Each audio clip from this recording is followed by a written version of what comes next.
ummadda ilaahay abuuray qolo waliba sida iska dhigto ya nin fowdo loo dhalay ma jirto inuu weligiisa uu ahaado inuu dhib le uu ka taliyo ma gartay al-insaanu ibnu al-bii'a laakiin waxa waaye haddii annaga maanta Soomaaliya annaga Soomaaliya isla wada ah gobolladii waddanka ugu irmaana ugu barwaaqaysnaa ee nabadda ee dadka Soomaaliyeed ay ku naaloon jireen hadday maanta iyada ay horumar la'aan waxbarasho la'aan aqoon la'aan dadkeedii wixii dalkan ay looga baahnaa ee kulli ay ka suuroobi weyday isla Soomaaliya dhexdeeda waa tan wuxuu in nasiib dar maanta aan ku hadli karin maxaa yeelay marka adiga aad isla socotaan xataa nin xildhibaan oo saaxiibkayga ah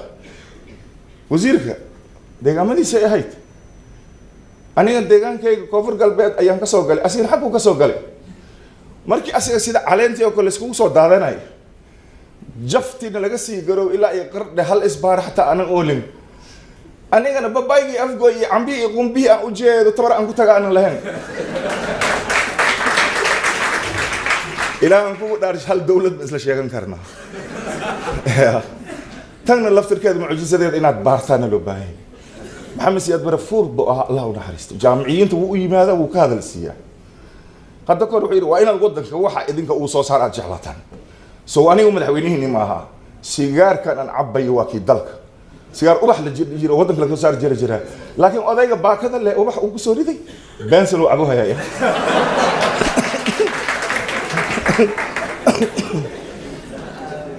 la foolo oo dhalinyaro arday oo mashaakil ay joogeen odayga markuu dhameeyay gumudka markuu riday iyaga waa aroorinayaan duqa waa rida waa aroorinayaan duqa markuu dhameeyay su'aal baad qabtaan midaa yiri haade macallin markaas haye markaas madaxweyne waan qaadanay khudbadaada nagu hadlay inaan wadankeena jeclaan laakiin madaxweyne sigaarkaad cabaysay baakada baa ubax ahayd asiga bensel waa jaamiciintu waa sidan ka rabo wax kasta la idin sheego inaadan qaadanin waa inaad daba gashaan waa salaamu niir waan naga tagay marka waxa waaye waxa waaye إن الفقيه هو الفقيه بفعله ويرسمها نكي إمام شافعي ليس الفقيه بنطقه ومقاله